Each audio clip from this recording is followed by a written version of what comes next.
At our anniversary dinner, my husband stood beside his mistress, smirking as he handed me divorce papers. "Finally, I'm done with you, sweetheart," he sneered. "I'm upgrading now. Go find someone from your own low level." Laughter erupted around the table. I smiled, thanked them all, and what I did next made their laughter die midair. "I am upgrading now, so go find someone from your own low level." Those words came out of my husband's mouth in front of 40 people at what was supposed to be our 5th wedding anniversary celebration. He was standing beside a woman I had never met, holding divorce papers he had just placed in front of me like a restaurant menu, announcing to everyone present that I was being replaced. Before we continue, I want to thank you for being here and sharing stories about strength, strategy, and reclaiming power. If you believe intelligence and patience can triumph over betrayal, please consider subscribing. It helps us reach more people who need these stories. Now let's see how everything unfolds. The room erupted in laughter. His colleagues, his business associates, even strangers who had been invited to witness my public humiliation joined in the entertainment. I sat there in my emerald dress, my hands folded calmly in my lap, and looked at the man I had spent 5 years supporting, building up, sacrificing for. Harrison thought this was his moment of victory. His grand declaration of freedom from a wife he had outgrown. His public claim to a better future with someone younger and prettier standing beside him like a trophy he had just won. What he did not know was that I had been expecting exactly this. Not the specific words or the theatrical cruelty, but the performance itself. Because 3 months earlier, I had discovered the truth about what Harrison had been doing behind my back, and I had spent every day since then building something that would transform this moment from my destruction into his. The phone in my clutch purse was connected to the venue's audiovisual system. The attorney seated among the guests was not my yoga friend.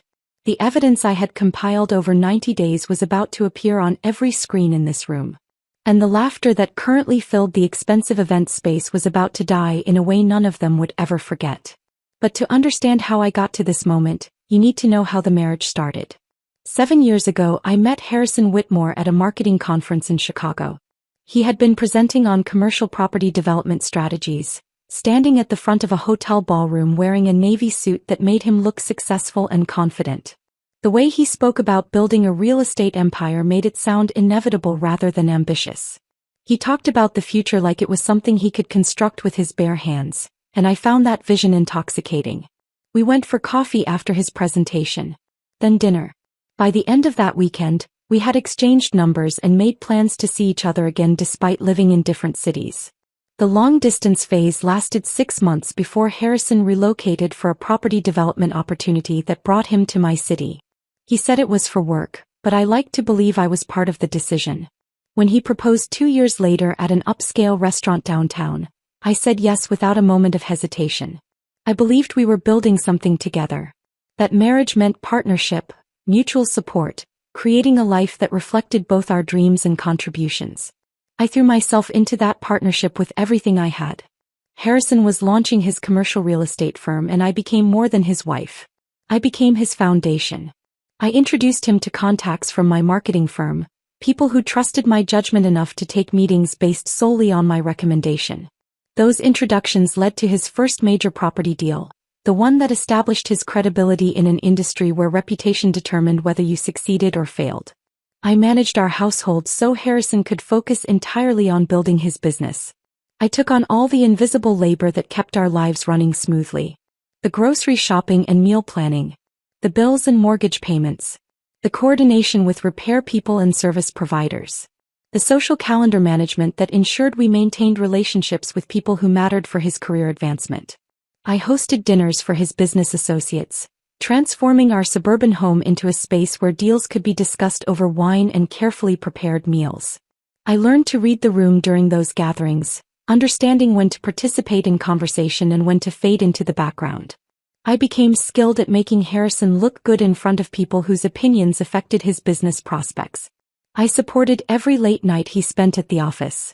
Every risky investment that made our financial situation precarious. Every decision that required one of us to sacrifice so the other could advance. I told myself this was what partnership looked like. That my contributions were building our future together, even if Harrison's name was on the business cards and the property deals. Our home became my project. I decorated it carefully, selecting furniture and art that created the impression of success and stability. The kind of home that said Harrison Whitmore was someone worth doing business with, someone who had his life together, someone who could be trusted with major investments. I took pride in creating that environment, believing I was contributing to our shared success in ways that mattered even if they were not publicly acknowledged. Looking back from that moment at Meridian Hall with divorce papers on the table in front of me, I could see how thoroughly I had deceived myself. I had been so focused on being supportive, on being the kind of wife who enabled her husband's ambitions, that I never questioned whether Harrison valued what I was building. Whether he saw my contributions as partnership or simply as the expected price of being married to someone with larger ambitions than mine. The shift in Harrison's behavior had started about 18 months before our 5th anniversary. So gradually that I convinced myself I was imagining problems where none existed. He began staying later at work, arriving home after midnight with explanations about investor meetings that ran long or property tours that required his personal attention. When I asked about his day, hoping to maintain some connection to the business we were supposedly building together, his answers became shorter and less detailed. Like he was editing information rather than sharing his life with me. His phone habits changed dramatically. The device that used to sit casually on our kitchen counter while he showered became permanently attached to his hand. Always face down on every surface. Always locked with a password I did not know and had never asked for. When notifications came through during dinner, he would glance at the screen and smile in a way that suggested the messages were more interesting than our conversation. Our relationship conversations shrank to pure logistics. Who would pick up groceries on the way home from work? When the mortgage payment was due? Whether we needed to schedule a plumber for the leaking faucet in the guest bathroom? The emotional intimacy that had characterized our early years together disappeared entirely, replaced by the kind of polite distance you might maintain with a roommate whose company you tolerated but did not particularly enjoy. Physical intimacy followed the same declining trajectory. What had once been frequent became occasional, then rare, then essentially non-existent. When I tried to initiate connection, Harrison cited exhaustion from work stress. He mentioned the demands of closing a major deal that required all his mental energy. He suggested we were simply going through a difficult phase that would improve once his current projects were completed. I believed those explanations because believing them was easier than confronting what they might actually mean. I told myself that successful marriages required weathering challenging seasons. That ambitious men sometimes became consumed by work in ways that temporarily diminished their capacity for emotional connection.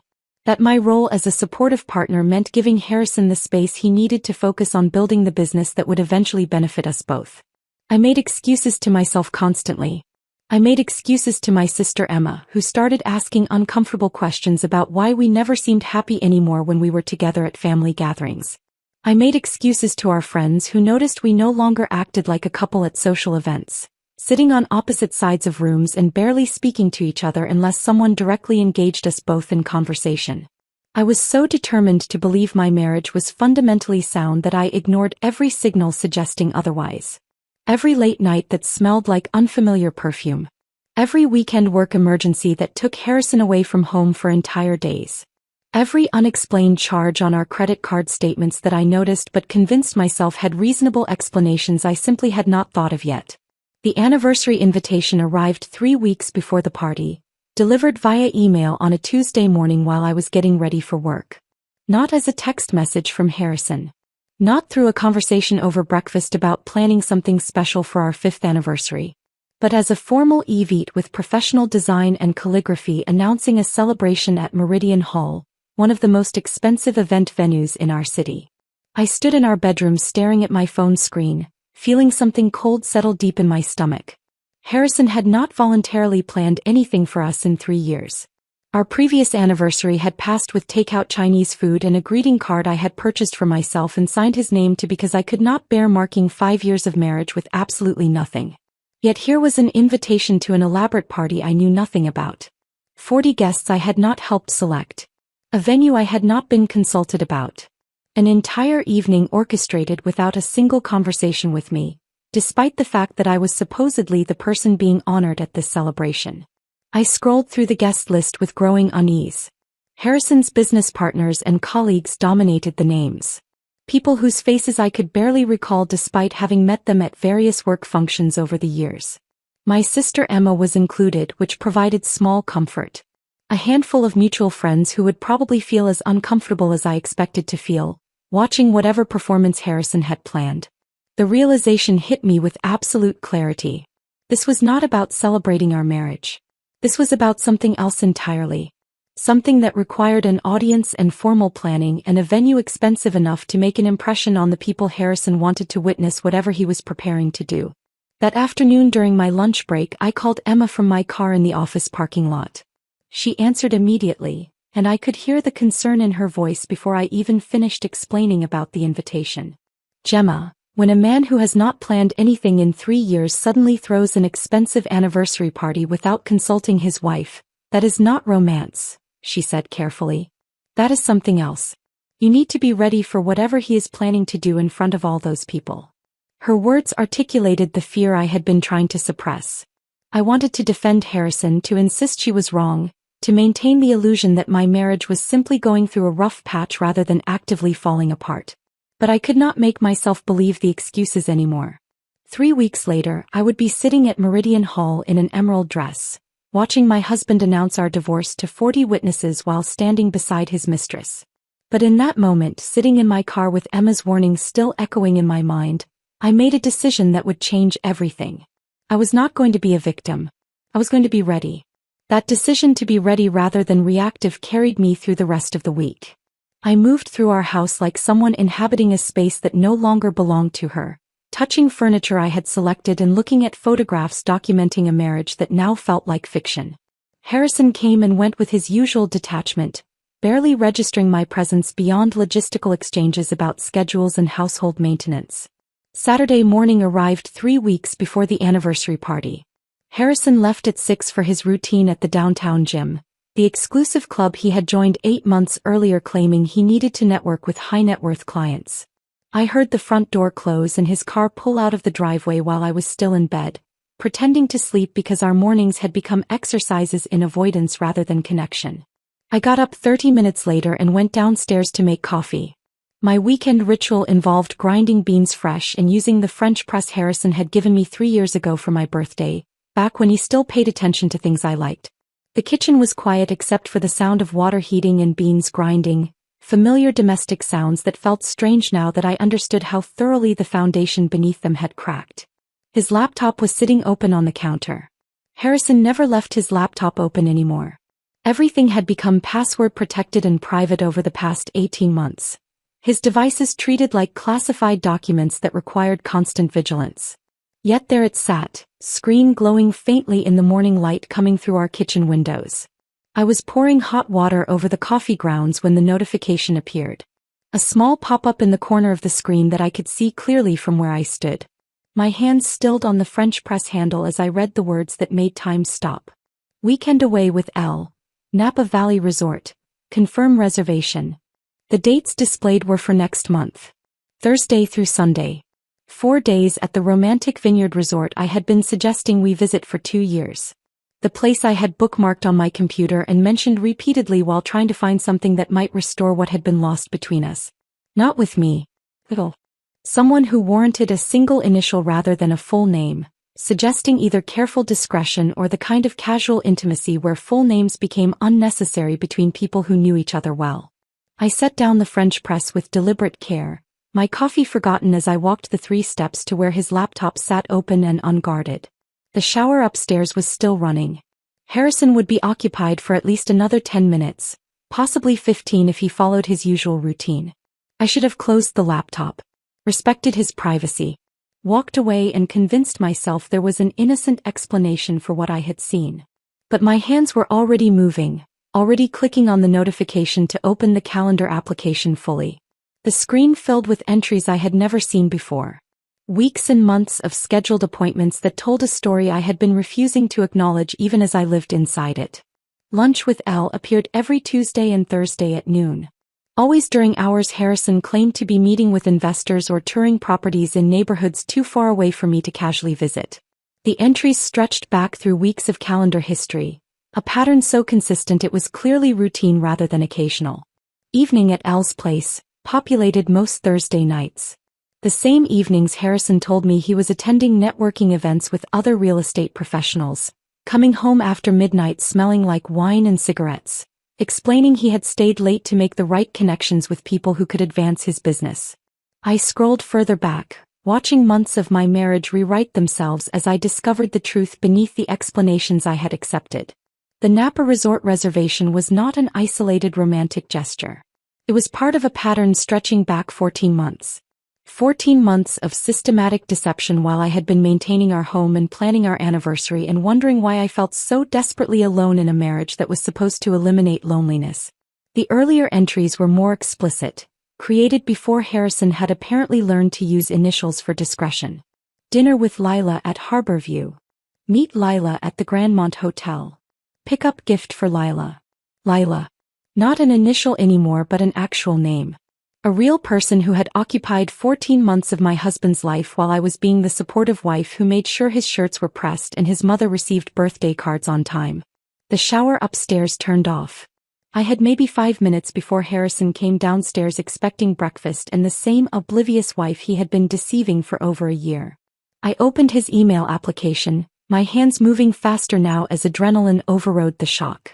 The inbox loaded immediately because Harrison had not bothered to log out, confident in his privacy or perhaps just careless in his comfort with deception. The emails from Lila Vaughn were easy to find. They dominated his recent messages, dozens of them exchanged just in the past week. I clicked on the most recent thread and started reading. The messages were worse than the calendar entries because they contained actual words. Emotions expressed in complete sentences. A relationship that existed in detailed exchanges rather than just scheduled appointments. Lila Vaughn was 28 years old according to her email signature. A marketing director at Grandview Hotels, a luxury chain Harrison's company had partnered with for some mixed-use development project downtown. Her professional title sat beneath her name in clean sans serif font, creating cognitive dissonance between her corporate role and the intimate content of her messages to my husband. Cannot wait for Napa, baby. Finally a whole weekend without hiding. I am so tired of pretending we are just colleagues when we are together at work events. I want to be able to touch you without worrying who is watching. Harrison's response had come within minutes. I know, sunshine. Just a few more weeks. After the anniversary thing is handled, everything changes. No more hiding. No more pretending. Just us building the life we have been planning. The anniversary thing. He was referring to our marriage, our 5 years together, as a thing to be handled before moving on to his real life with someone else. I scrolled through more messages, each one revealing layers of a relationship that had clearly moved far beyond physical affair into emotional partnership. They had inside jokes, shared references to experiences I knew nothing about, plans for a future that included Harrison but somehow excluded his wife entirely.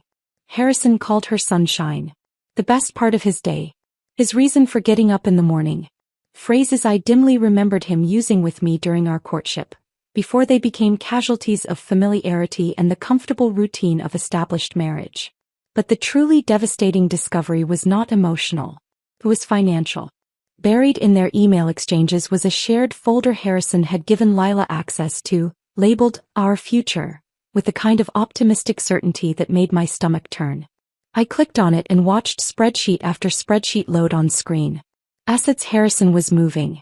Bank statements showing systematic transfers from our joint accounts into new ones bearing only his name. Investment accounts I had helped fund through my salary and the business contacts I had provided, now being liquidated and converted into holdings I had no access to and apparently no knowledge of until this moment. He had been stealing from me. Methodically.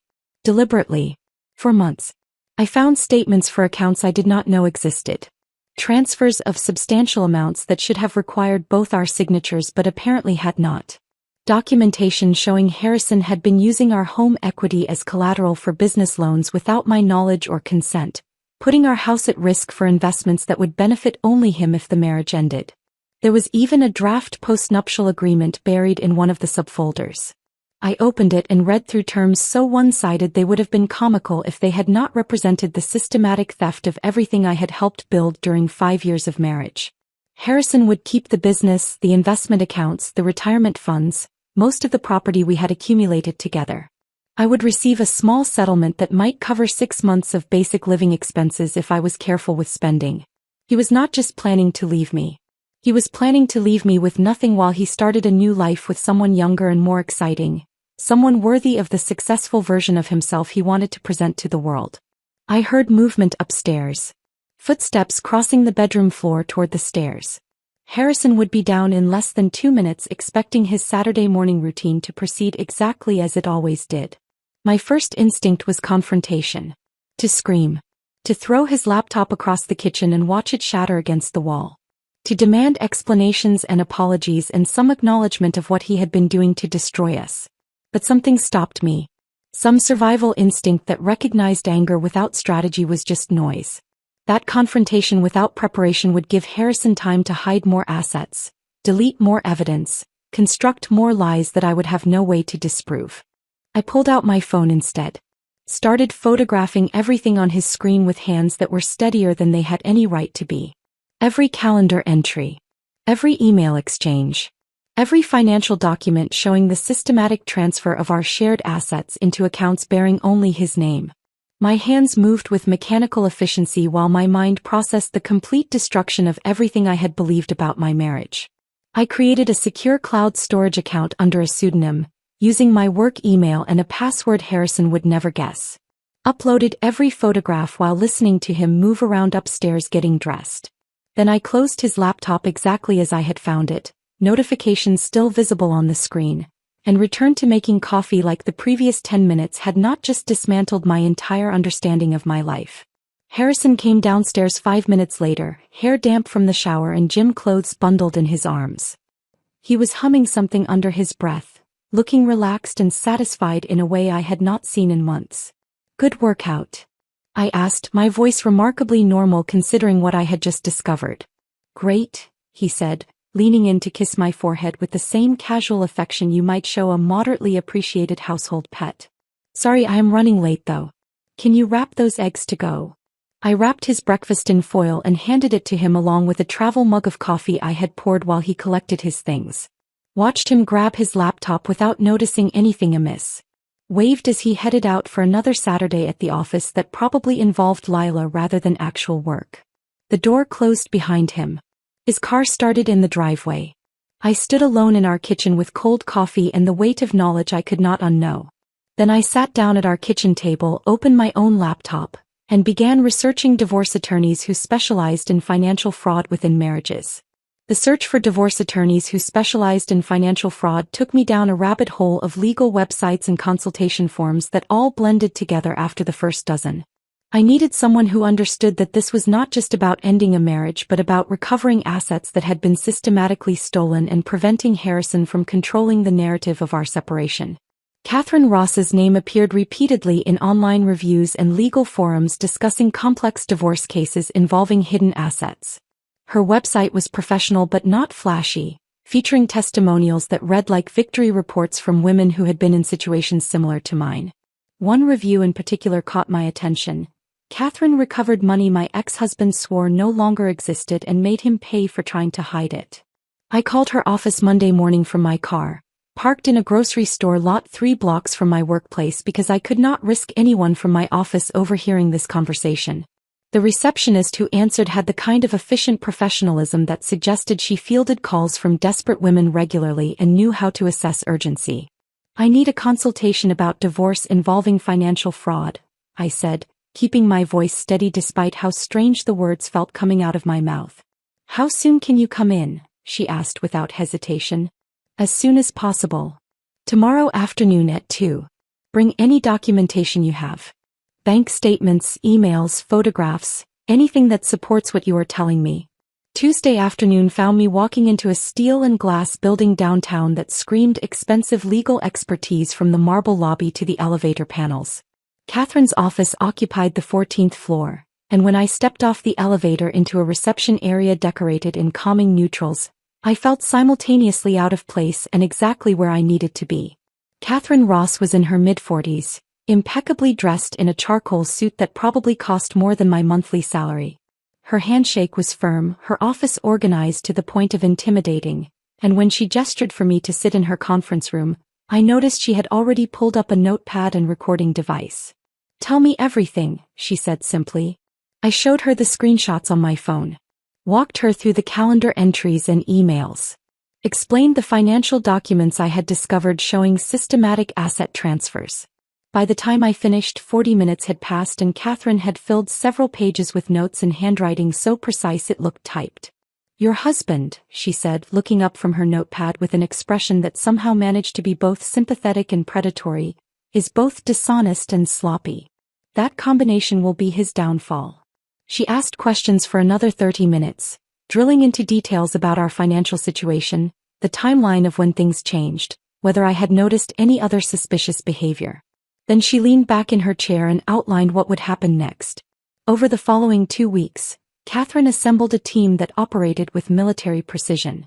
A forensic accountant named Marcus began tracing Harrison's financial movements, uncovering layers of hidden accounts and discovering that he had been using our home equity as collateral for business loans without my knowledge or signature. A private investigator started documenting Harrison and Lila's movements across the city. A paralegal named Sophie organized everything into case files that grew thicker each time I visited Catherine's office. The team worked with a speed that both impressed and frightened me.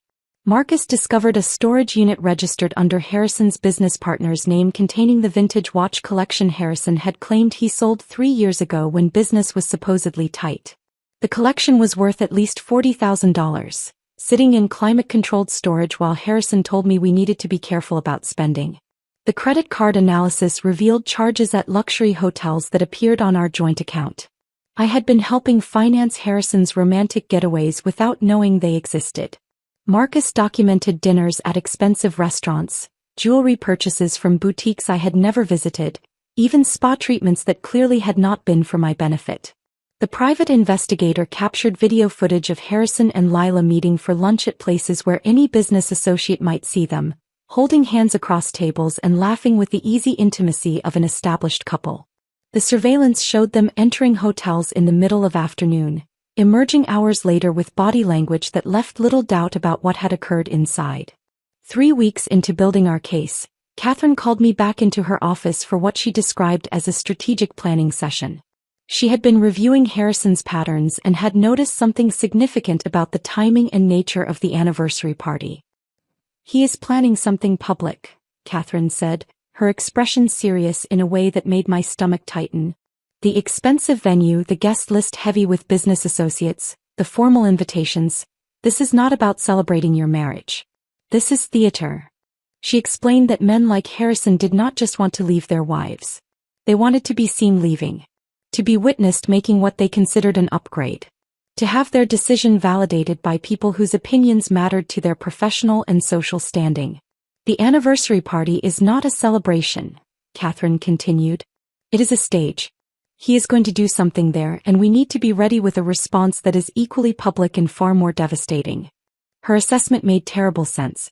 It explained why Harrison had suddenly taken initiative to plan an elaborate event when he had not voluntarily organized anything for us in years. This was not about honoring our marriage. This was about positioning himself as the successful man finally free from the burden of a wife he had outgrown. Catherine drafted legal documents that could be filed immediately when the time came. She prepared evidence packages organized by category: financial fraud, marital asset dissipation, documentation of infidelity with dates and locations. She coordinated with Marcus and the private investigator to ensure we had comprehensive documentation of everything Harrison had done, leaving no room for him to claim I was exaggerating or lying about his behavior. "When he makes his move," Catherine said during one of our planning sessions, "we respond immediately, publicly, and with evidence he cannot dispute. He wants theater. We will give him theater. But our version ends very differently than the script he has written." The hardest part of those 3 weeks was not the meetings with lawyers or reviewing evidence that documented my husband's betrayal. It was going home every evening and pretending I knew nothing. Maintaining the facade of the oblivious wife while living with someone who was systematically destroying everything we had supposedly built together. Every morning I made coffee and asked about Harrison's day with genuine-sounding interest. Every evening I prepared dinners he barely touched while scrolling through his phone, probably texting Lila about plans that did not include me. I did laundry and paid bills and maintained our household exactly as I always had. I attended work functions where Harrison networked with colleagues, standing beside him and smiling while making small talk with people who had no idea what was happening beneath the surface of our apparently stable marriage. At these events, Lila was sometimes present. I watched them maintain careful professional distance while their eyes communicated everything their words could not say in public. 2 weeks before the anniversary party, Harrison's firm hosted a charity gala benefiting some cause I could no longer remember. The event was at a hotel downtown, the ballroom filled with people in expensive clothes writing checks that would earn them tax deductions and social capital. I wore a navy dress Harrison had once said he liked and stood beside him during the cocktail hour, playing the role of supportive wife while he worked the room. Lila arrived halfway through the evening, wearing something red that drew attention from every man in the vicinity. She maintained appropriate distance from Harrison in public, but I watched her watch him during his speech about corporate responsibility and community partnership. During a break in the programming, I found myself standing near the bar at the same time as Lila. She smiled at me with what appeared to be genuine friendliness, apparently capable of separating her personal behavior from professional courtesy. "You must be so proud of Harrison," she said, gesturing toward where he stood talking with a group of investors. "He has built something really impressive with his company." "We built it together," I replied, keeping my voice pleasant while rage burned quietly beneath my composure. "I was there from the beginning. Made a lot of it possible, actually." "Of course," Lila said, though her expression suggested she had not really considered my role in Harrison's success beyond the basic fact of my existence. "It must be nice being married to someone so ambitious." I looked at this woman who had been sleeping with my husband for 14 months, who had received romantic getaways funded by my salary, who apparently believed she had found something special worth stealing from someone else's life. "It has been educational," I said, then excused myself before I said something that would reveal how much I actually knew. The performance required constant vigilance.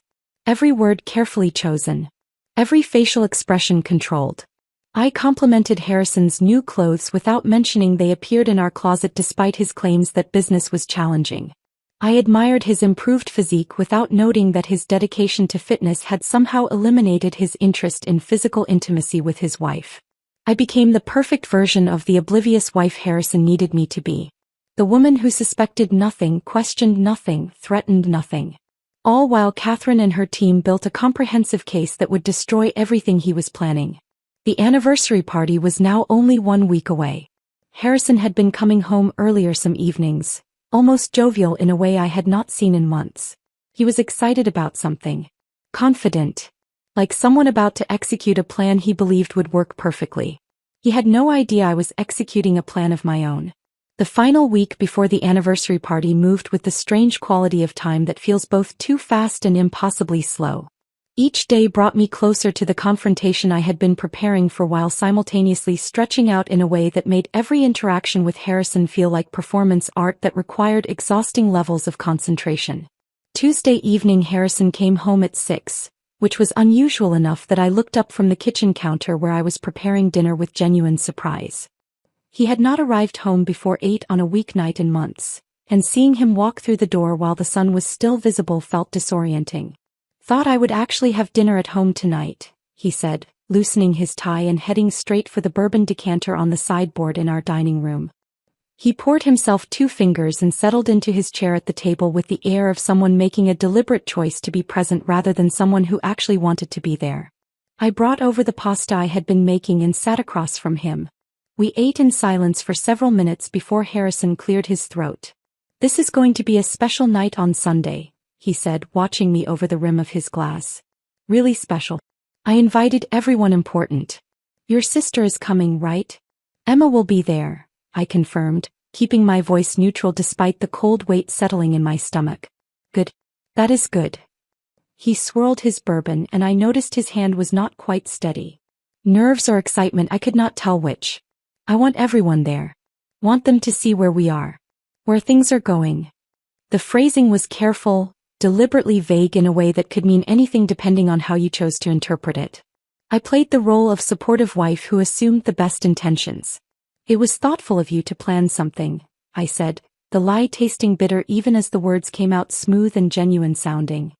Harrison looked at me then with an expression I could not quite read. Guilt mixed with anticipation mixed with something that might have been a last flicker of doubt about whatever he had planned. The look vanished quickly, replaced by the confident mask he had been wearing for months. He went to bed early, claiming he had an important meeting in the morning. I stayed up late on the phone with Emma, who had become my lifeline through these final days of pretending. "How are you holding up?" she asked, her voice tight with concern. "I feel like I am holding my breath underwater," I admitted. "Just waiting to surface but not sure I will make it." "You are stronger than I would be," Emma said. I would have confronted him weeks ago. Probably would have thrown his laptop through a window. I laughed despite everything. "Catherine says the key is patience. Let him think he has control so we can take it away completely when it matters most." "Catherine is brilliant and terrifying," Emma replied. "Remind me never to get on her bad side." We talked for another hour, going over details of Sunday evening. Emma knew her role. Position herself where she could record everything on her phone, be ready to provide support if I needed it, and above all, do not react visibly no matter what Harrison said or did, because any dramatic response from my side of the room would give him ammunition to claim I was unstable or vindictive. Thursday afternoon, Catherine called an emergency meeting. Her voice on the phone carried an urgency that made my pulse quicken even before she explained why. "Marcus found something significant," she said. "Can you be at my office in an hour?" I left work early, claiming a dental emergency, and drove downtown with my hands gripping the steering wheel tighter than necessary. Catherine's conference room felt smaller than usual when I walked in, or maybe it was just the weight of whatever information was about to be shared. Marcus was there, along with Catherine's associate who specialized in tax law. They had documents spread across the table in organized stacks that suggested hours of analysis. "Harrison's business partner has been keeping documentation of questionable financial practices," Marcus explained without preamble. "Joel Preston. He has been uncomfortable for months with how Harrison handles property valuations and loan applications." Catherine picked up the explanation. "Harrison has been inflating property appraisals to secure larger loans than the properties are actually worth. He takes out the loan based on the false valuation, uses some of it for the legitimate business purpose and pockets the difference. It is systematic fraud that extends beyond your marriage into his professional operations." The tax attorney, a woman named Rebecca Chin, added more context. "Based on what Joel has documented and what Marcus has uncovered, Harrison has also been underreporting income from property sales. The difference between what he reports to the IRS and what he actually receives is significant enough to trigger federal investigation if the right people become aware of it."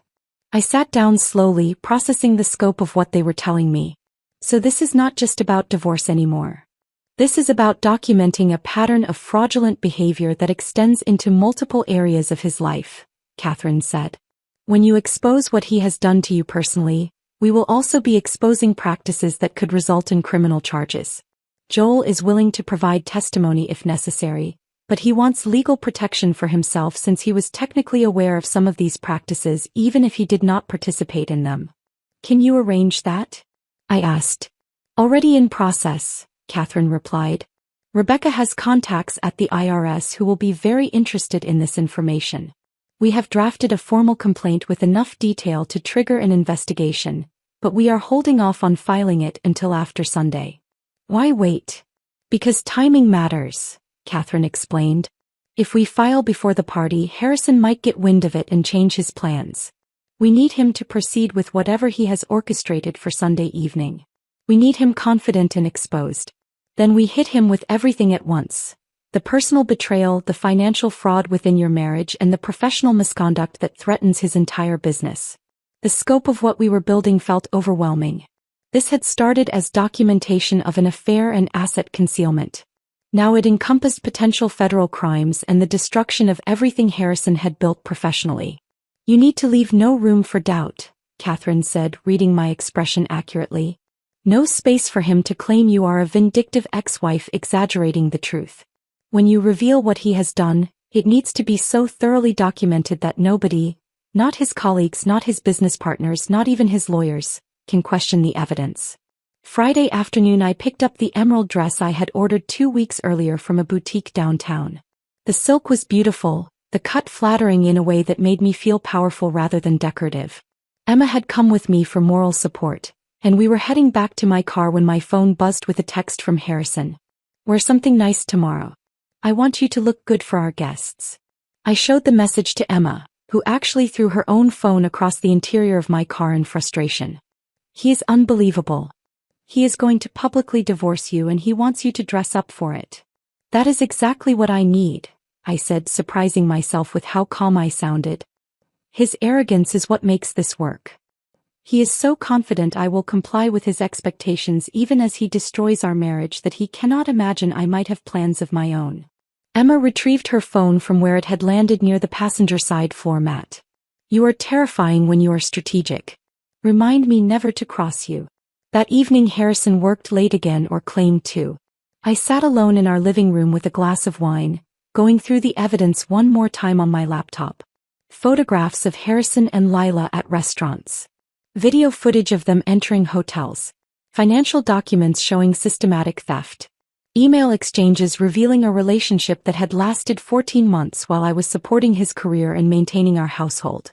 My phone buzzed with a notification from an unknown number. The message was short and devastating in its casual confidence. "Tomorrow is going to be perfect. Finally I can stop hiding. L." The text was clearly meant for Harrison. Lila had somehow gotten my number confused with his in her contacts, an easy mistake when two people's names were stored sequentially in a phone. She was excited about tomorrow. About whatever public declaration Harrison had planned. About finally stepping into the role she had been playing in secret for over a year. I forwarded the screenshot to Catherine without adding any comment. Her response came within minutes. "Perfect. Keep that. We can use it." Saturday evening arrived with the quality of a Last Supper.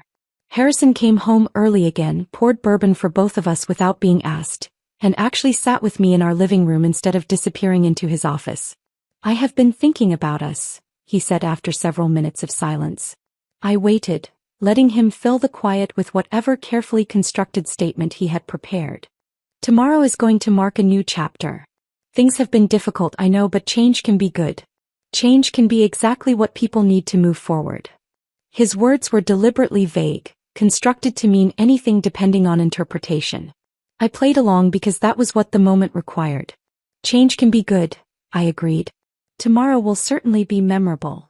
We sat there for another hour having the most extended conversation we had shared in months. Every word he spoke was theater. Every response I gave was performance. Two people speaking different languages while pretending perfect understanding. Harrison went to bed before me, claiming he needed to be well rested for tomorrow. I sat alone in our living room finishing my bourbon and thinking about how tomorrow night would be the last time he slept in this house as my husband. Possibly the last time he would be a free man before everything I had built came crashing down on him with the weight of thoroughly documented truth. I felt surprisingly calm. Almost peaceful. Like someone who had been climbing a mountain for 3 months and could finally see the summit. Tomorrow I would reach it. Sunday arrived with the weight of inevitability. I woke before dawn and lay in bed listening to Harrison sleep beside me, his breathing steady and undisturbed by whatever conscience might have troubled a different kind of person. The irony was not lost on me that this would be the last morning we would wake up in the same house as husband and wife. I spent the day in careful preparation. The emerald silk dress hung in my closet, pressed and ready. My hair appointment was scheduled for 3 in the afternoon, giving me enough time to achieve the polished look I needed without appearing to have tried too hard. Every detail mattered. Every element of my appearance needed to communicate that I was someone who deserved respect, not someone who could be casually discarded in front of an audience. Harrison spent most of the day at his office, claiming last-minute preparations for the evening, though I suspected he was with Lila coordinating whatever performance they had planned.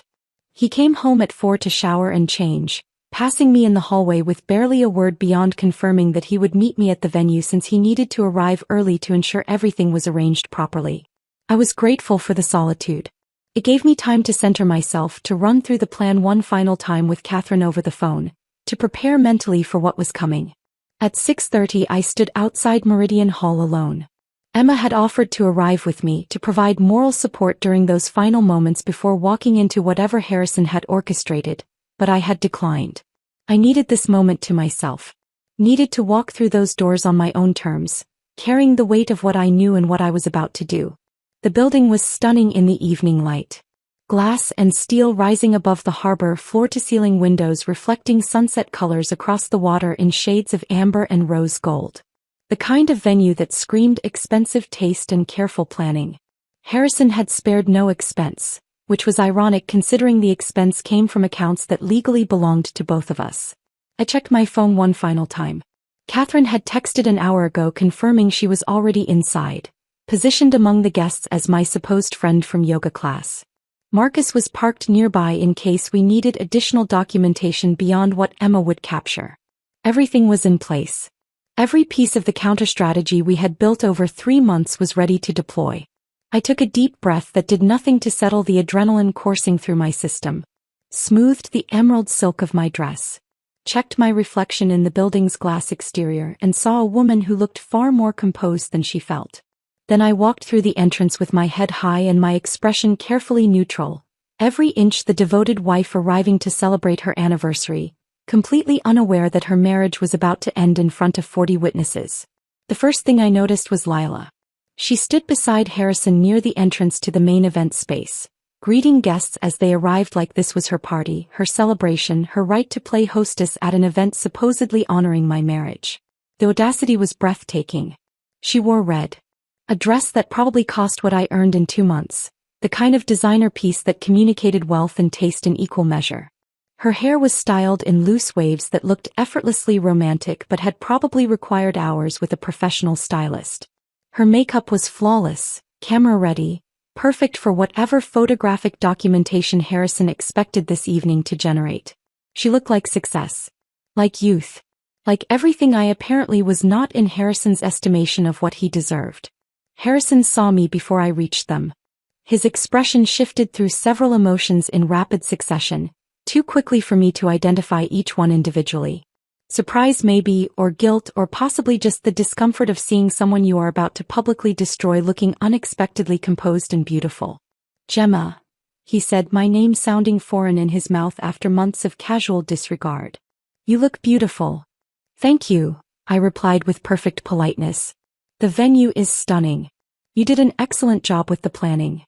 I turned to Lila and extended my hand with the same gracious courtesy I would show any hostess at an event. I do not believe we have been formally introduced. I am Gemma. She took my hand with a smile that contained sympathy. Actual pity for the woman she had been betraying for 14 months. Lila Vaughn. It is lovely to finally meet you properly. Finally. As though we had been circling each other for years rather than existing in the same spaces while she conducted an affair with my husband.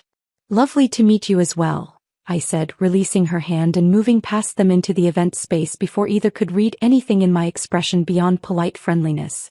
The room was filling rapidly with guests. Harrison's business associates dominated the crowd, men and women I recognized from various work functions over the years. Several mutual friends had arrived. People who would soon need to choose sides in whatever aftermath followed tonight. My sister Emma was already positioned near the head table, her phone resting casually beside her water glass in a way that looked natural but was carefully calculated. Catherine stood near the bar talking to someone I did not recognize, playing her role as my yoga friend perfectly. She caught my eye briefly and gave the smallest nod of acknowledgement before returning to her conversation. Everything was in place. Everyone was positioned exactly where they needed to be. Dinner began at 7. We were seated at a long table positioned in the center of the room for maximum visibility, 40 guests arranged in carefully planned seating that separated me from Harrison by the entire table's length. I sat at one end like a guest at my own anniversary celebration while Harrison held court at the other end with Lila beside him. Her hand touched his arm repeatedly throughout the meal. Small gestures of proprietary familiarity that made several guests visibly uncomfortable. People noticed. People always notice when something is inappropriate, even if they choose not to acknowledge it directly. The food was expensive and beautifully presented. 5 courses of tiny portions arranged on plates like edible art. I could not taste any of it. My entire focus was on Harrison, on waiting for whatever performance was coming, on preparing myself to execute the response Catherine and I had planned. Conversations around me were superficial. Business talk and observations about the view and compliments on the floral arrangements. I participated with polite engagement that looked like normalcy while my mind ran through every step of what was about to happen. Between the fourth and fifth courses, I noticed Emma pull out her phone and position it on the table with the screen facing toward Harrison's end of the room. Recording mode activated, though the angle looked casual enough that no one would question it. Catherine did the same from her position several seats down, both phones capturing different angles of whatever was about to unfold. Then Harrison stood. The room went quiet immediately with the kind of attention successful men command without effort. "Thank you all for celebrating this special evening with us," he began, his voice carrying across the space with practiced confidence. Every word was precisely delivered, clearly rehearsed. 5 years ago I made a commitment. Tonight I want to acknowledge that commitment and where it has brought me. I watched his face. Saw the satisfaction there. The confidence of someone who believed he was finally taking control of his life, freeing himself from a burden he had outgrown. "Marriage teaches you what you really want," he continued, looking directly at me across the length of the table. "What you actually need. What you are willing to settle for versus what you deserve." Several guests shifted uncomfortably. The atmosphere in the room was changing, people beginning to sense this was not a typical anniversary toast. "Gemma has been exactly what I expected when we married. Supportive, reliable, present." He made those qualities sound like criticism. Like failures disguised as compliments. Like I had somehow disappointed him by being exactly what a partner should be. But I have grown beyond what I was 5 years ago. My business has expanded. My vision has evolved. And I have found someone who matches where I am now, not where I was then. Lila was looking at him with undisguised adoration. The room had gone completely silent except for soft classical music playing from hidden speakers, utterly inappropriate soundtrack for the destruction unfolding. Harrison reached into his jacket and pulled out a manila envelope. He walked the entire length of the table with theatrical precision and placed it directly in front of me. "Divorce papers," he announced with satisfaction that made several guests audibly gasp. "Already filed. Already processed. I'm done with you, sweetheart. Finally, completely done. I am upgrading now, so go find someone from your own low level." Lila laughed first. A bright sound that seemed to give permission for others to join. Several of Harrison's business associates did, nervous laughter filling the space where shock had been. Emma looked ready to physically attack my husband. Catherine had gone absolutely still, her expression focused with laser intensity. I looked at the envelope. At Harrison's face glowing with triumph. At Lila standing beside him like a prize he had just won. Then I smiled. I smiled. Not a sad smile or a broken smile, but something genuine that came from a place of calm certainty I had not accessed in months. The laughter in the room faltered slightly. Harrison's expression flickered with confusion because this was not the script he had written. I was supposed to cry. To beg. To make a scene that validated his decision and made him look like the reasonable party finally escaping an inadequate wife. I picked up the manila envelope slowly, deliberately. Opened it with hands that were steadier than they had any right to be given the adrenaline coursing through my system. The divorce papers inside were exactly as expected. Already processed and filed as Harrison had announced. Everything designed to make this moment irreversible and public. I read through the first page with the kind of careful attention you might give a restaurant menu. Then I looked up at Harrison with an expression I had been practicing for weeks in front of my bathroom mirror.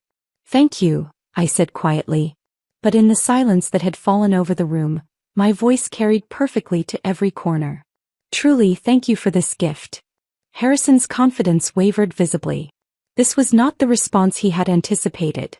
Several guests exchanged confused glances, uncertain about what was happening or how they were supposed to react. I stood, smoothed the emerald silk of my dress with deliberate care, and reached into my clutch purse.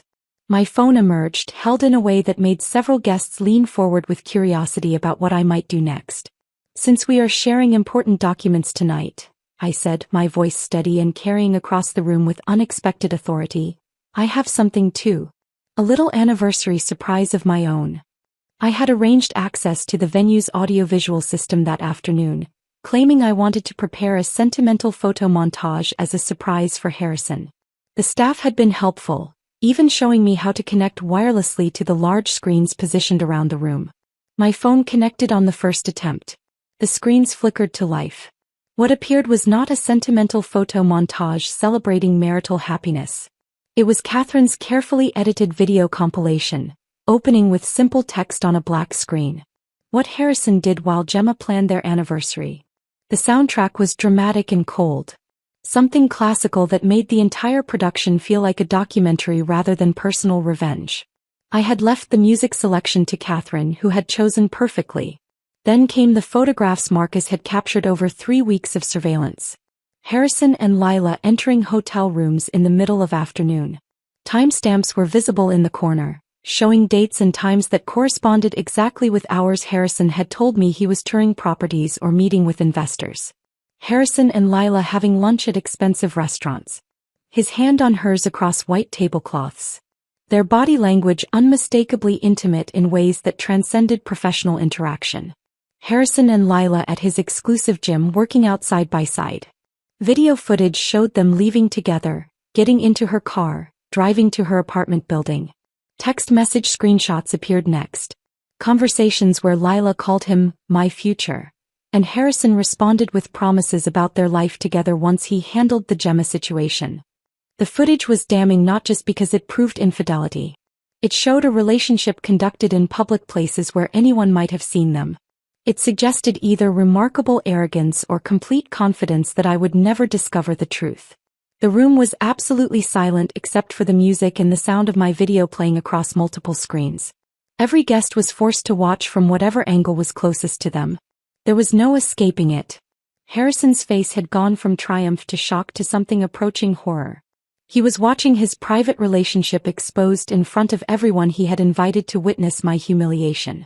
The irony was not lost on me, and I suspected it would not be lost on him either once the initial shock wore off. Lila had gone pale, one hand pressed to her mouth as though she might be sick. But the photographic evidence was only the opening act. The video transitioned smoothly to financial documents. Bank statements showing Harrison's systematic transfer of assets from our joint accounts to ones bearing only his name. Spreadsheets detailing the liquidation of investments I had helped fund through my salary and business connections. Credit card charges for hotels and romantic dinners and jewelry, all charged to our shared accounts. The screens displayed documentation of the storage unit containing his vintage watch collection he had claimed was sold years ago when business was tight.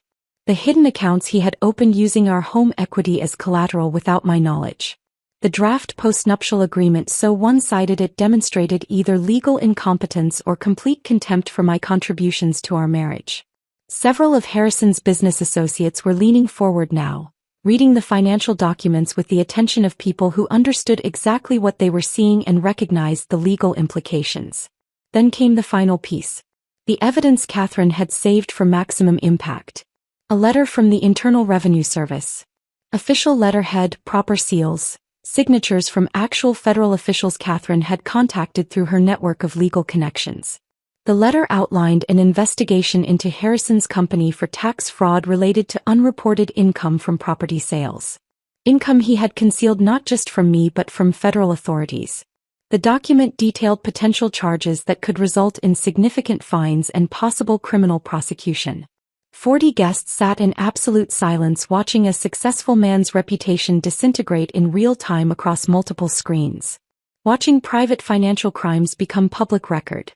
Watching what they had thought was a simple divorce announcement transform into evidence of systematic betrayal and fraud that extended far beyond marital misconduct. When the screens finally went dark, the silence was total. Broken only by the sound of someone crying. Lila, I realized. Her mascara was running in dark streams that destroyed her carefully constructed appearance. Her face had crumpled as she understood that her career and reputation had just been demolished along with Harrison's. I walked the length of the table slowly, deliberately, holding a second set of papers I had been carrying in my purse all evening.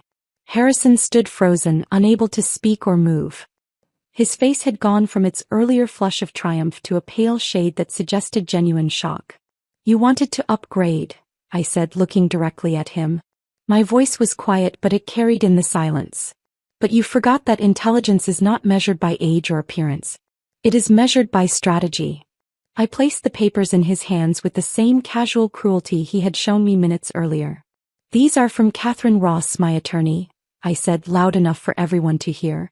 You will recognize some of the language because it is the same language from those divorce papers you just gave me.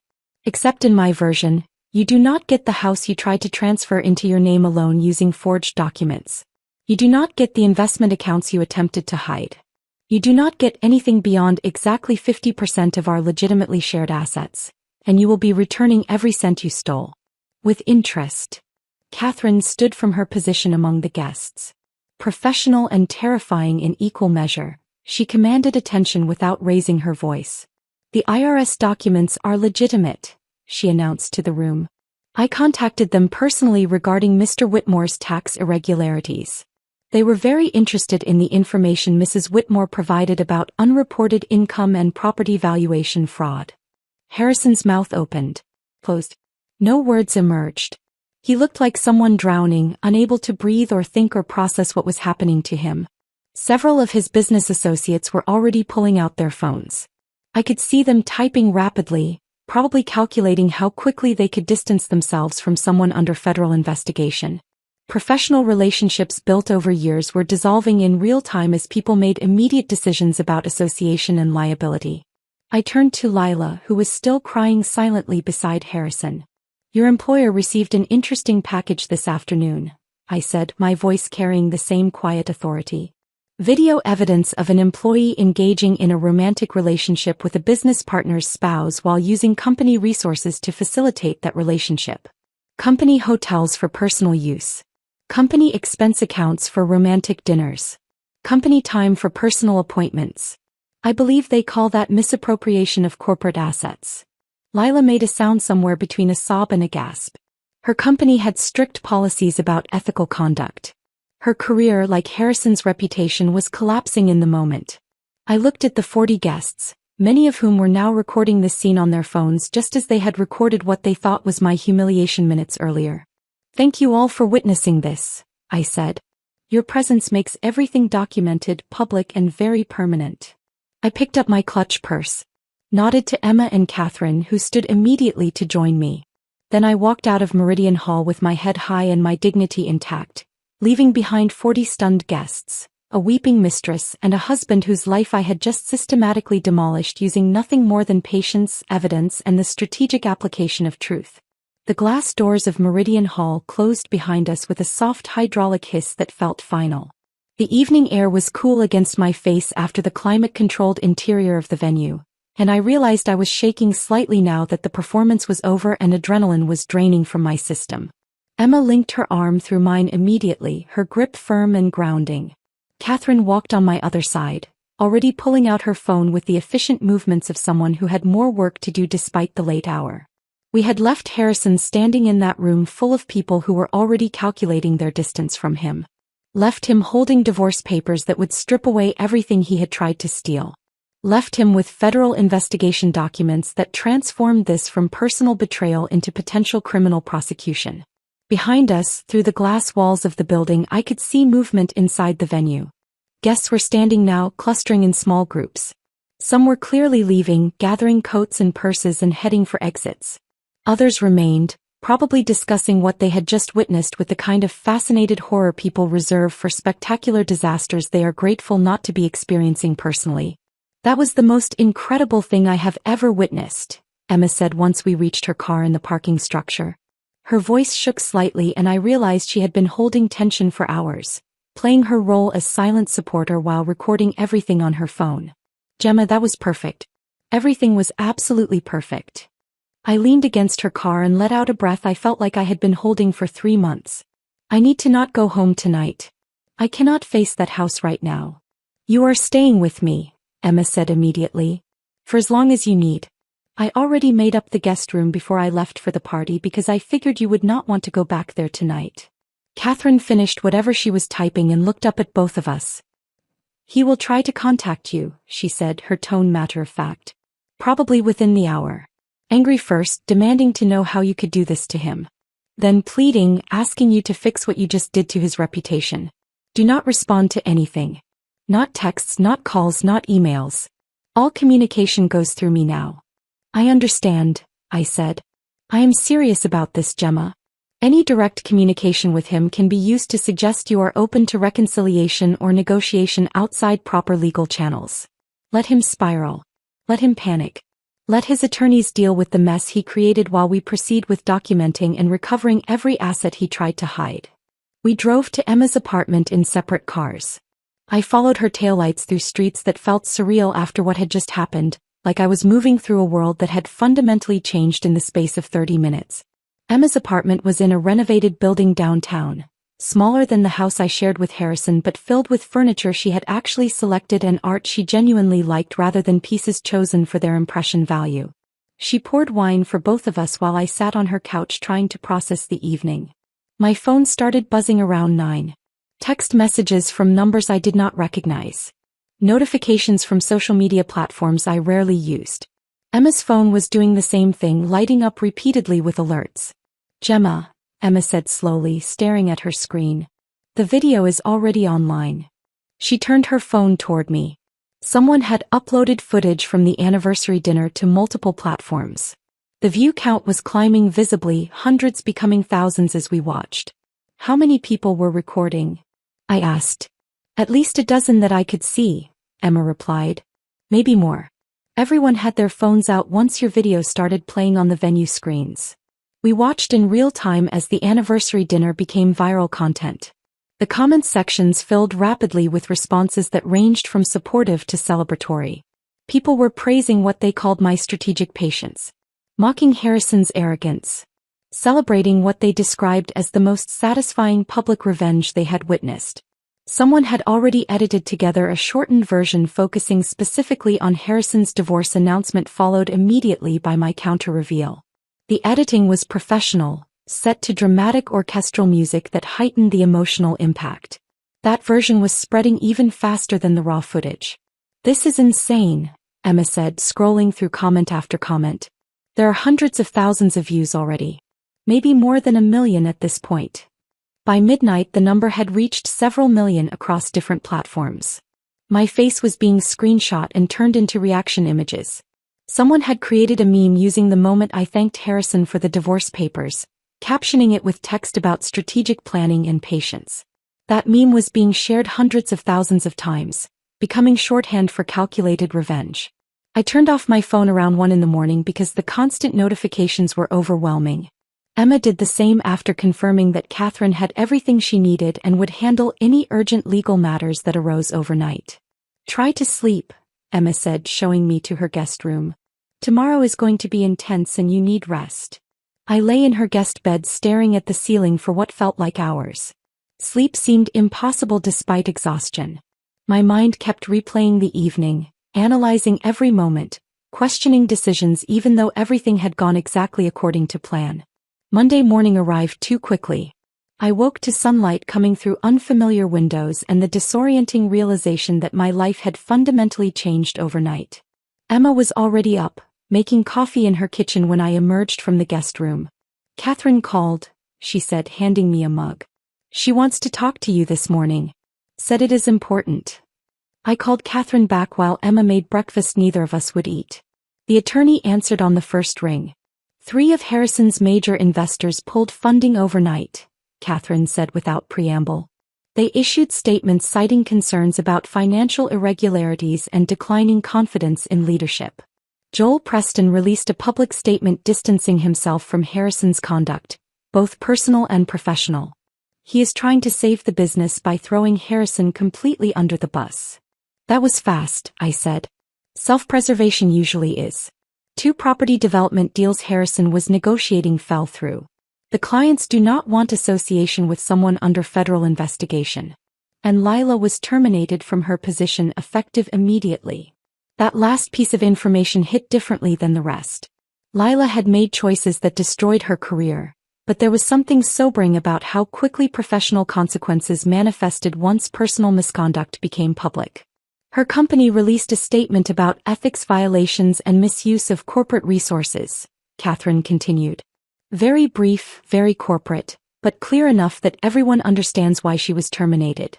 Her name is now permanently linked to both infidelity and professional misconduct. What about Harrison? Has he tried to contact you? His attorney called 4 times last night and twice already this morning. They want to settle immediately. They are offering terms that are increasingly desperate. Each offer is worse for him than the previous one because they understand his position is deteriorating rapidly. What do you recommend? Reject everything until we have completed comprehensive asset valuation. We need to know exactly what exists and what you are entitled to before we negotiate anything. The longer we wait, the weaker his position becomes. His business is collapsing. His reputation is destroyed. Federal investigators are beginning their inquiry. He has no leverage and every incentive to settle quickly before things get worse. How much worse can they get? That depends on what federal investigators find. If the property valuation fraud is as extensive as Joel's documentation suggests, Harrison could face significant fines and potentially prison time. The tax evasion alone is serious. Combined with the fraud, he is looking at consequences that extend well beyond divorce and business failure. We talked for another 20 minutes about legal strategy and next steps. Catherine had already filed formal responses to Harrison's divorce papers, asserting claims to all marital assets and demanding full financial disclosure. She had contacted forensic accountants to begin comprehensive valuation of everything Harrison owned or controlled. The process would take weeks, possibly months, but Catherine was confident we would recover everything he had tried to hide plus compensation for his dissipation of marital assets. When I hung up, Emma was reading something on her laptop with an expression that was half shock and half amusement. News websites are covering this, she said, turning the screen toward me. Not just gossip sites. Actual news outlets are writing about the viral video. They are calling it a case study in strategic response to betrayal. The article she showed me analyzed the anniversary dinner from multiple angles. The planning required. The evidence gathering. The public nature of both Harrison's announcement and my response. There were quotes from legal experts discussing the implications of documenting and exposing marital misconduct in such a comprehensive way. My phone, which I had turned back on that morning, was filled with missed calls and messages. Most were from numbers I did not recognize. A few were from acquaintances and distant friends who had apparently seen the video and wanted to express support or shock or curiosity about what had happened. 3 messages were from Harrison. The first was angry, demanding to know how I could destroy him like this. The second was pleading, asking me to call him so we could discuss what happened like reasonable adults. The third was threatening, suggesting I would regret making his personal life public and that his attorneys would ensure I paid for the damage I had caused to his reputation. I showed them to Emma, who read through all 3 with increasing disgust. Do not respond, she said firmly. Catherine was right. Let him spiral. I deleted the messages without replying. Whatever Harrison was experiencing now was consequence, not injustice. He had orchestrated a public humiliation designed to destroy me while elevating himself.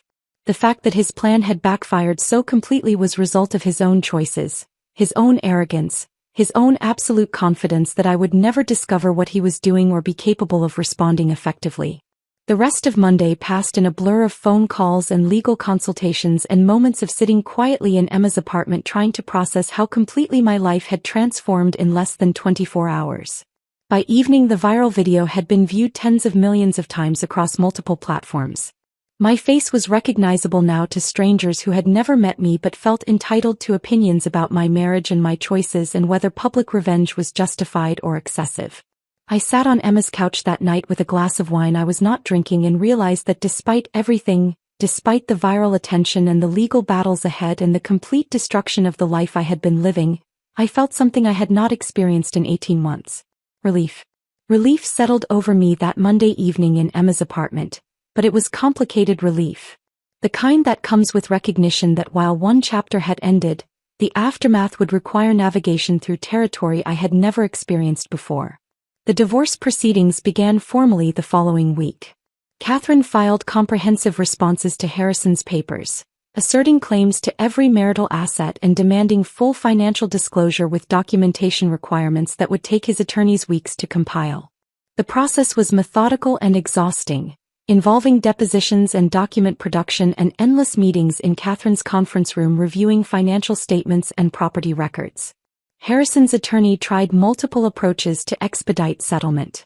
Each offer was more desperate than the last, reflecting his client's deteriorating position as business partnerships dissolved and federal investigators expanded their inquiry into his financial practices. Catherine rejected every proposal, insisting we would not negotiate until we had complete understanding of every asset Harrison owned or controlled. The proceedings took 3 months to finalize. Judge Margaret Chin, a woman in her early 60s with a reputation for no-nonsense adjudication of complex marital disputes, presided over our case with efficiency that suggested she had seen variations of this story countless times throughout her career. Harrison's attorney attempted to argue that the viral video had created prejudice that made fair proceedings impossible. That public opinion had turned so decisively against his client that objective evaluation of asset division could not occur. Judge Chin shut down that argument with a single sentence that Catherine would later tell me she wished she could frame. Your client damaged his own reputation through systematic fraud and public cruelty. Mrs. Whitmore simply documented the truth. The settlement was everything Catherine had promised and more. The house remained mine through sole ownership since Harrison's attempt to transfer the title without my knowledge or consent was legally void, making me the legitimate owner of property we had purchased together but that he had tried to steal. The investment accounts were divided exactly in half based on their actual value rather than the diminished amounts Harrison had claimed existed after hiding substantial portions. Retirement funds were split according to proper legal formula rather than Harrison's preferred version where he kept everything and I received minimal compensation for 5 years of marriage. Every cent Harrison had transferred to his personal accounts came back with interest calculated from the date of each fraudulent transaction. The vintage watch collection he had hidden in a storage unit was sold at auction, the proceeds divided and contributing to my settlement in a way that felt particularly satisfying given how many times he had claimed those watches were sold during periods when he insisted we needed to be careful with spending. Catherine even recovered compensation for money Harrison had spent on Lila. The hotel rooms and romantic dinners and jewelry purchases, all charged to our shared accounts, were classified as dissipation of marital assets. Harrison was required to reimburse me for his affair expenses, effectively making him pay twice for the relationship that had destroyed our marriage. The final settlement amount was substantial enough that I could pay off the remaining mortgage on the house and still have significant savings, financial security I had not experienced in years while Harrison was systematically stealing from accounts I had helped build. But I did not keep the house. The building held too many memories of a marriage that had slowly suffocated me. Instead, I sold it and used the proceeds to move into a penthouse apartment in the Arts District downtown, a space that felt like liberation made physical. 8 months after the anniversary dinner, I stood in my new apartment with floor-to-ceiling windows overlooking the harbor. Meridian Hall was visible in the distance, glass walls reflecting afternoon sunlight. The venue had become a landmark in my personal geography, the place where I had reclaimed my life and demonstrated that quiet patience could be more devastating than dramatic confrontation. I decorated the space according to my own taste rather than compromising with someone else's preferences or selecting pieces designed to impress business associates. Art I genuinely liked rather than art that looked expensive. Furniture that served function and provided comfort rather than making statements about success and status. My career had transformed in ways I never anticipated. The marketing firm I worked for promoted me to creative director 3 months after the video went viral. My boss explained the decision by noting that someone capable of orchestrating such comprehensive strategic communication clearly possessed valuable professional skills that the company wanted to utilize and retain. The promotion came with a 40% salary increase and creative authority over major client campaigns. For the first time in years I was earning money that was unambiguously mine, unconnected to Harrison's aspirations or expenditures or his constant criticism that I was not ambitious enough or successful enough or simply enough. I adopted a cat named Justice because Emma suggested it and the irony appealed to me. An orange, imperious creature entirely uninterested in performing emotional labor for anyone's benefit. He spent his days positioned in patches of sunlight coming through the apartment windows, occasionally deigning to acknowledge my presence when food or attention suited his convenience. Catherine became more than my attorney. She became a friend who understood what it meant to watch a marriage dissolve and choose reconstruction over collapse. She introduced me to a support group that met monthly, women with similar stories about partners who had systematically underestimated them. We shared experiences and strategies, building community based on survival and growth rather than shared victimhood. The group taught me that my story was not unique, though the viral documentation of it had been unusual. Countless women had experienced versions of what I had lived through. The difference was that most handled their divorces privately, without public exposure of the betrayals they had endured. 9 months after the anniversary dinner, Catherine called with news that extended Harrison's consequences far beyond divorce and professional collapse. Joel Preston had contacted federal investigators with additional evidence about financial crimes that reached back years before our marriage and continued throughout it. Harrison had been falsifying property valuations systematically, inflating appraisal amounts to secure loans larger than properties justified, then pocketing the difference between actual value and borrowed amounts. Federal investigators launched comprehensive examination of Harrison's entire business operation. What they uncovered resulted in criminal charges: 14 counts of wire fraud, tax evasion, and conspiracy. The scope of his illegal activity was staggering, generating hundreds of thousands of dollars in unreported income over 6 years. I was questioned extensively as part of the investigation. Federal agents reviewed every document I had provided Catherine during the divorce, looking for any indication I had known about or benefited from Harrison's crimes. They cleared me quickly once they understood I had been as deceived about his business practices as I had been about his personal conduct. The trial lasted 3 weeks. I attended several days of testimony, sitting in the public gallery and watching prosecutors present evidence that built an overwhelming case. Harrison's business partner testified about practices he had documented but felt powerless to stop. Forensic accountants explained the systematic nature of the fraud. Loan officers from multiple banks described how they had relied on property valuations that turned out to be significantly inflated. Harrison was convicted on 11 of the 14 counts. At sentencing, Judge William Torres imposed 6 years in federal prison, followed by supervised release and restitution requirements that would likely occupy the remainder of Harrison's professional life. I attended the sentencing hearing because Catherine believed closure required witnessing consequences in their entirety. Harrison stood behind the defense table wearing a suit that no longer fit properly, his face showing accumulated stress from 18 months of fighting charges that evidence had proven conclusively. When Judge Torres asked if he wanted to make a statement, Harrison looked directly at me for the first time since his arrest. "I destroyed everything good in my life because I confused success with happiness and ambition with fulfillment," he said, his voice carrying less confidence than I had ever heard from him. "My wife deserved better. She was better. And I was too arrogant to recognize that until it was too late." The words might have meant something years earlier. Now they were just insufficient acknowledgement delivered far too late to matter. I felt nothing watching him be led away to begin his sentence. Not satisfaction. Not vindication. Not even the closure people talk about finding at the end of difficult chapters. Just profound sense of release from a narrative I was finally finished living. That evening I stood in my apartment with justice curled on the sofa and harbor lights reflecting off dark water. I understood something fundamental that had taken months to fully grasp. Revenge had never been about destroying Harrison.